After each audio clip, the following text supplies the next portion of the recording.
revolution in permanence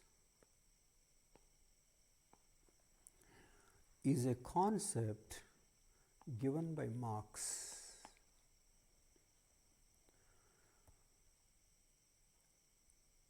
What is his view of revolution and what did he mean by permanence?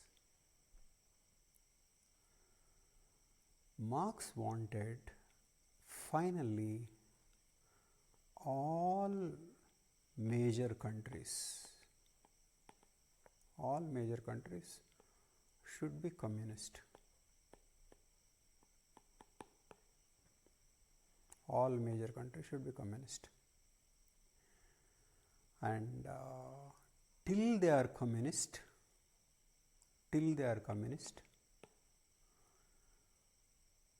they shouldn't stop.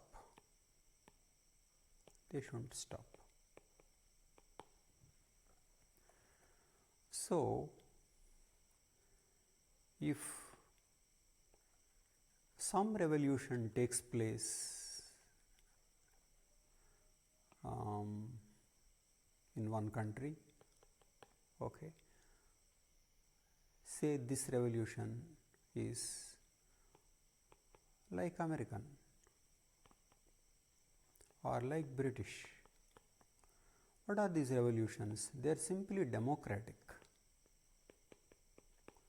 with even right to property,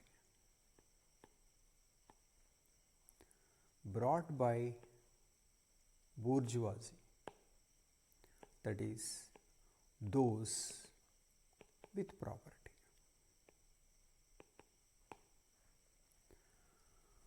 So, Marx wanted, if revolutions like this happen in other countries, then they should not stop there. Instead, they should move from that stage to another stage and then another stage till they become communist. What is to be a communist? Of course, this was called socialist revolution. When there are no more private property holders, there is no private property, all common property. So, till major countries get rid of this common private property, then there should be a continuous revolution. So, there are two issues here. Number one, no private property, and number two, it is international. So, permanent revolution refers to unending, uninterrupted revolutions till the world takes this stage. First, the societies or countries, country 1, country 2, country 3, country 4, like this, all should turn communist.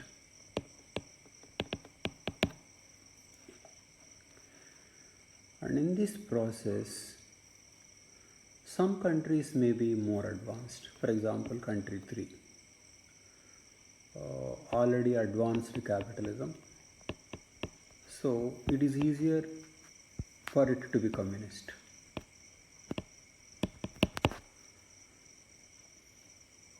Whereas this particular country may be at agrarian stage or colonized. So, this particular country can attempt one revolution now and then move towards another revolution and then like this. So, countries at different stages can try their own revolutions, but they shouldn't stop their revolutions uh, till communist. So till communist, they should go on uninterrupted. They should go on continuous. This is referred to permanent. So once a country reaches a communist revolution, then there is no more change left. Okay. So this is the idea of Marx. So let us look at it in the words of Marx.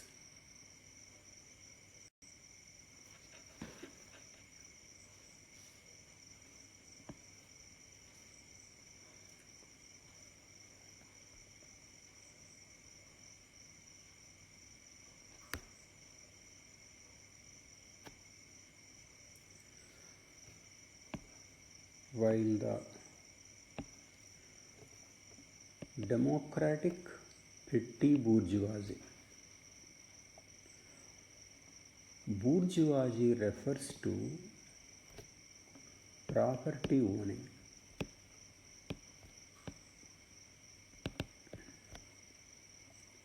Petty means less property.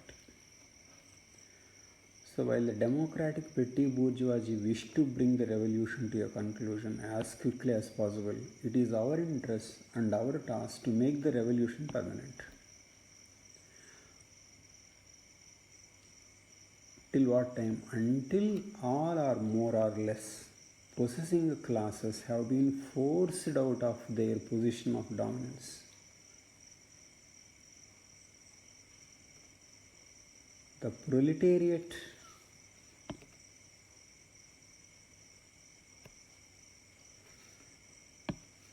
has conquered state power. So all classes out. Proletariat has conquered state power, and the association of proletarians, not only in one country but also in all other dominant countries of the world, dominant countries, need not be every country, has advanced so far that competition among proletarians in these countries has ceased, and that at least the decisive forces, the productive forces, are concentrated in the hands of proletarians. For us, the issue cannot be alteration of the private property, but only its annihilation. Alteration of private property refers to distribution. So, land reforms like landlords giving some land to the poor peasants is not the final goal. That is alteration of private property, not annihilation. Not the smoothing over of class antagonisms, but the abolition of the classes.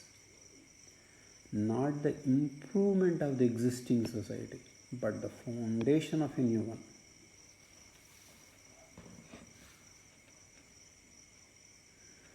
So Marx said this in his address to the Communist League in 1850. It is after 1848 revolutions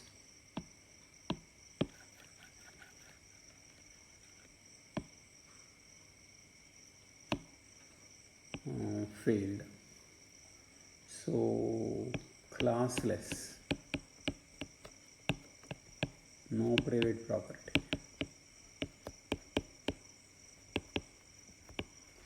which means only common property. Only common property. And of course, in Marx's view, this is supposed to end alienation. But instead of thinking in terms of ending alienation, it is better to think in terms of more concrete Marxian goals of ending common property. Sorry, only common property.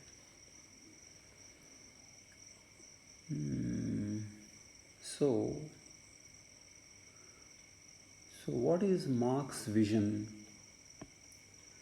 Marx's vision is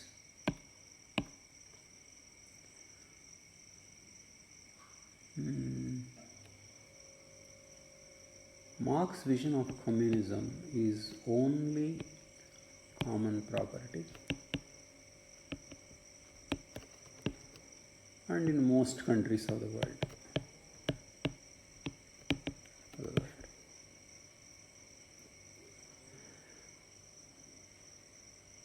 And but would people want this? Marxists think in terms of classes. Marxists think that working class, also called proletariat,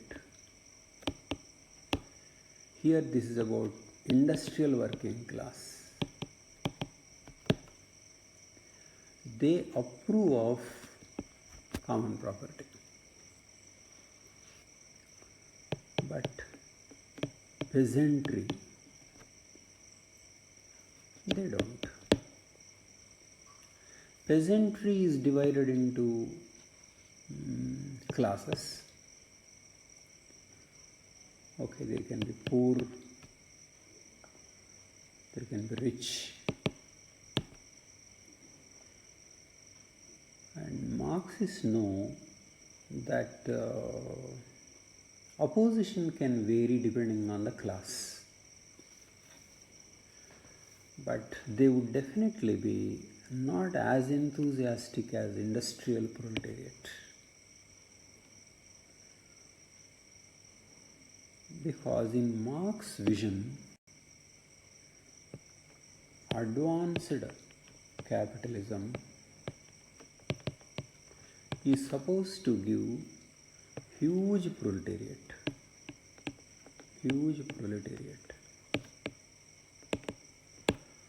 And this proletariat is expected to seize power and establish communism. But there is no advanced capitalism and there is no proletariat or very little proletariat. How can communism come? Russia is a case in point. Russia is primarily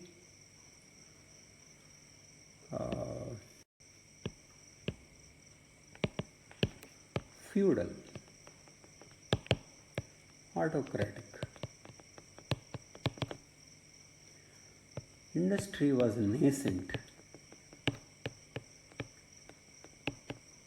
Nascent industry was developing with the help of the foreign capital in Tsar's Russia. So feudal and autocratic with much less working class, if it has revolution, it can get rid of autocracy. Autocracy out. But then, in its place, democracy will come. Democracy is not what was then called socialism. Democracy is not abolition of right to property. Democracy means right to property. So, Marxists would say revolution in a conditions like this is bourgeoisie.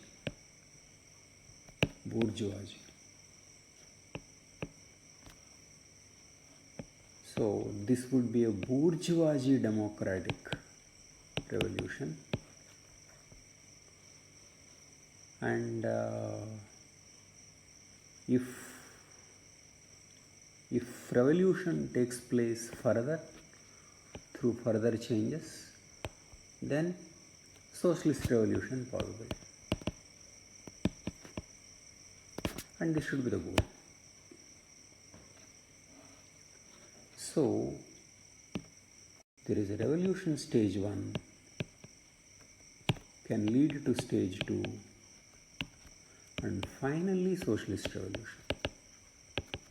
Socialist revolution. But by socialist revolution we mean communism.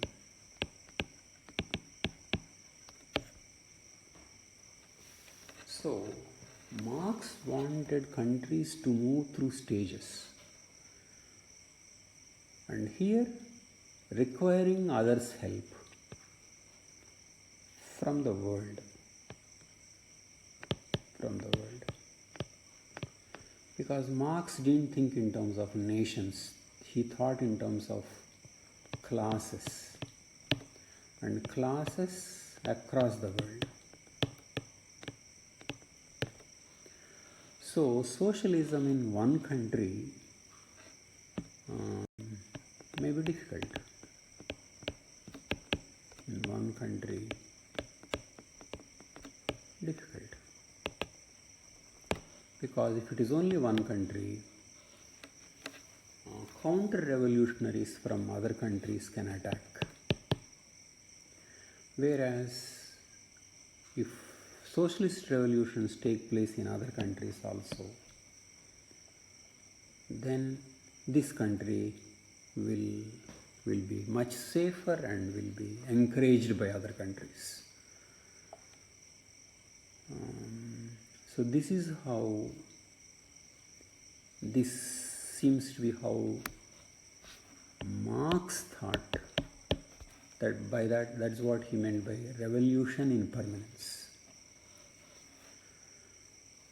And now let us look at what Marxists thought. One person who became popular for his theory of permanent revolution is Trotsky. So he is associated actually with his theory, though this is of course Marx's idea.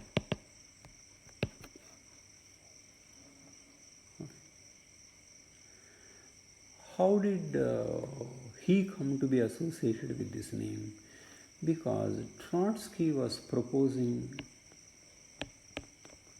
around 1905 in the context of debate over Russian Revolution. Trotsky was engaged in debate with others, because Russian condition was that it was mostly peasantry and autocracy. So, given the Russia's economy, what kind of revolution possible? Some people thought democracy will come and it will stay for a while, for a considerable time. So some thought of only this. This was the position of Mensheviks. That is, it means that let there be democracy with the help of the bourgeoisie. So bourgeois democracy is what they targeted, because Russia was not advanced enough. Whereas Trotsky said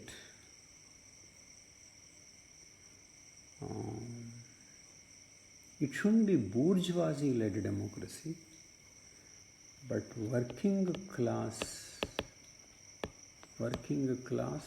should lead democracy, should bring democracy, but instead of confining to it, they should move towards socialist revolution. So Trotsky wanted to take the help of peasants and then working class, get one stage revolution and then move towards socialist revolution. So in fact it is in that sense a Menshevik called criticizing Trotsky's theory. This seems to be a theory of permanent revolution, which Marx used in 1850. So, because that was seen as a very radical idea, so Trotsky was criticized on the ground that he was saying something impractical, and Trotsky, instead of taking it as a criticism, he accepted this. And yes, this is a theory of permanent revolution. So in that sense, Trotsky's name was associated with the theory of permanent revolution. This is what Trotsky stood for.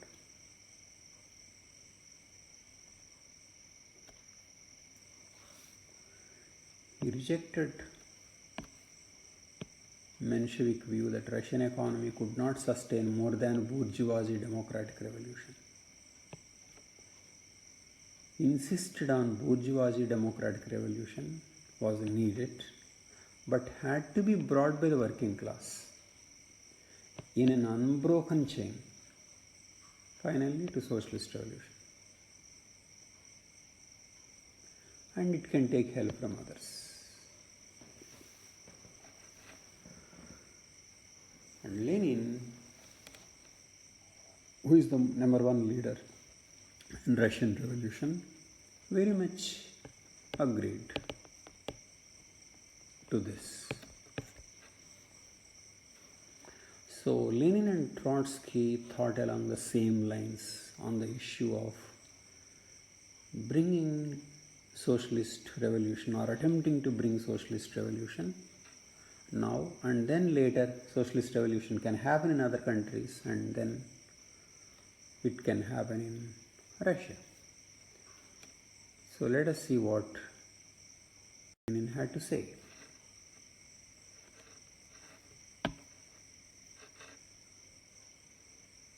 He said, "We must not be afraid of social democracy's complete victory.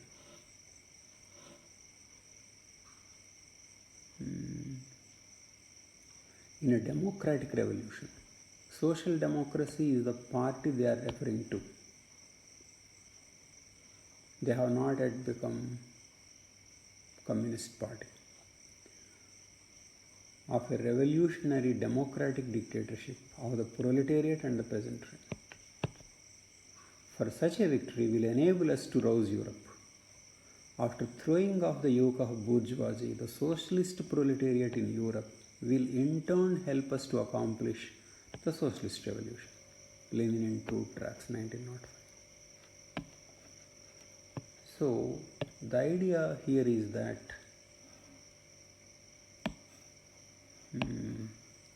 revolution in stages.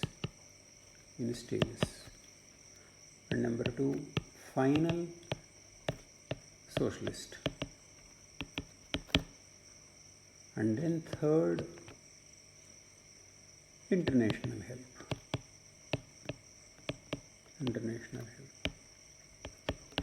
So, according to Lenin, Russia would be socialist after Europe would become socialist. So it would take the help of Europe. So you can see both Marx, Lenin and Trotsky were banking on internationalism.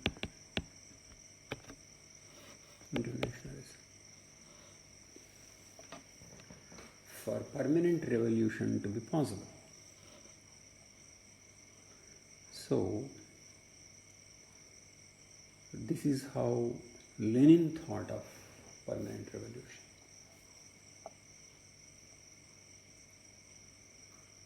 And then, so it came to mean that any continuous changes, radical changes, came to be called or claimed to be called permanent revolution.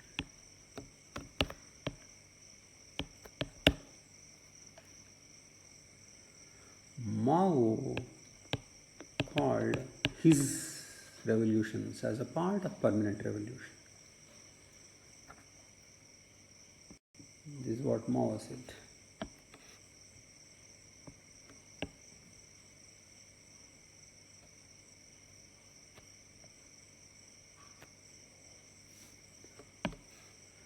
Socialist society covers a considerably long historical period.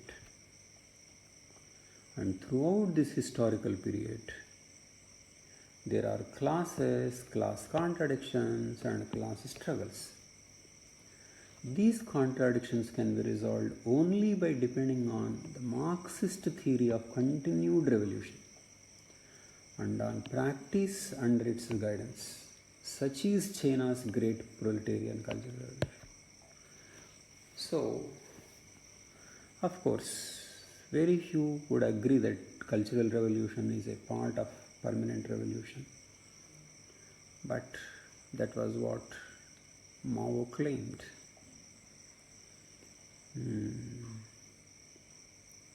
Okay. So let us look at now this concept critically. Marx, Lenin, Trotsky, Mao, all of them believed in socialist revolution. That is, no private property. No private property is not the same thing as land reforms or India or like mixed economy like India's. But no private property even for farmers. Even for farmers. Tell me, where on earth and who would agree for a society, or why a society? A village without private property.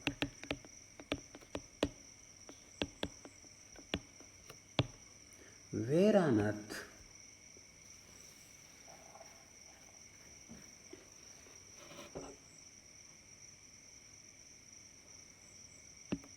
See, wherever man is, man wants more property.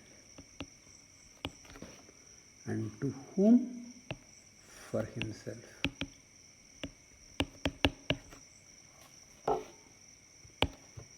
If he can, he wants to have even that of others. Even that of others. He doesn't want to give. This is man's nature.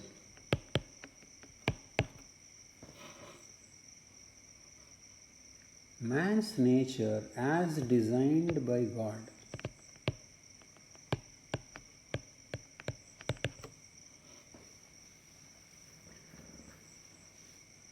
Okay. Now let us look at this in terms of classes. industrial working class. Industrial working class, they have no property. So they want to have share in common property.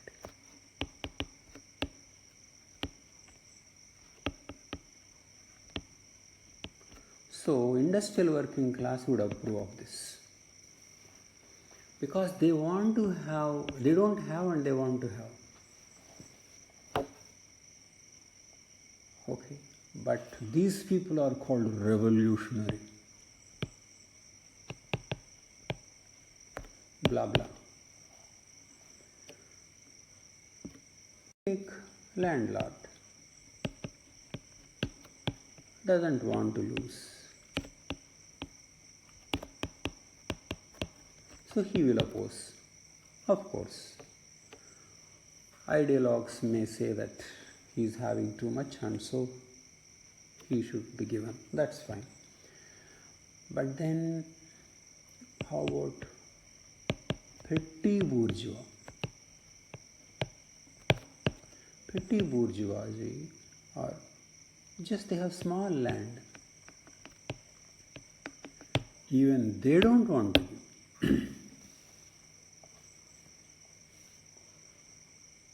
Okay.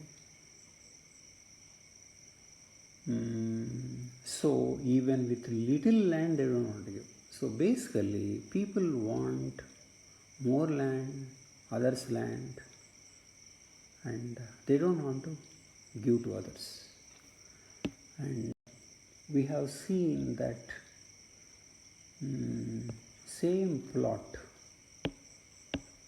So instead of 10 farmers dividing among themselves and working with private property will be far more efficient compared to managing it as a common property. So in fact, farmers don't do, they are completely against collective farms. Source of inefficiency, and their collectivization was forced on them. It led to many violent deaths, lot of violent deaths, massacres,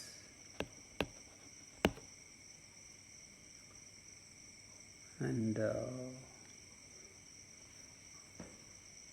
millions died in this process. In fact, in China, at some places, farmers used to have an informal contract that they would farm separately so that the overall output would increase, and they were successful. So, there are simply no takers for common property.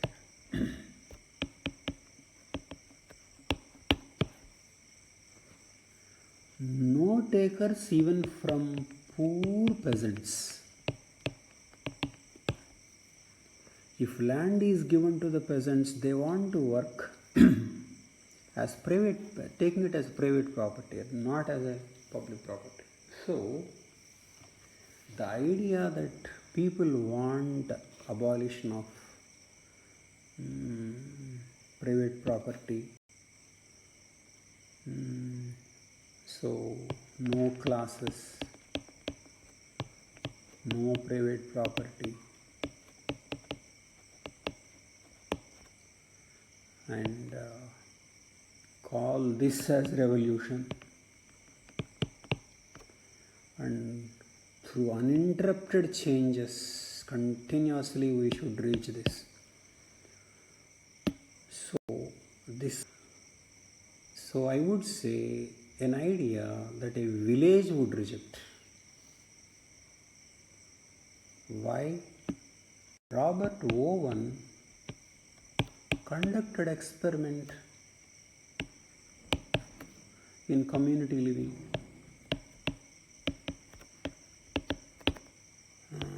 Much before Marx, and it failed. So it is one man's crazy idea and his successful conditioning of many others that is responsible for a lot of violence in the world. So this is no permanent revolution, it is a road to permanent destruction.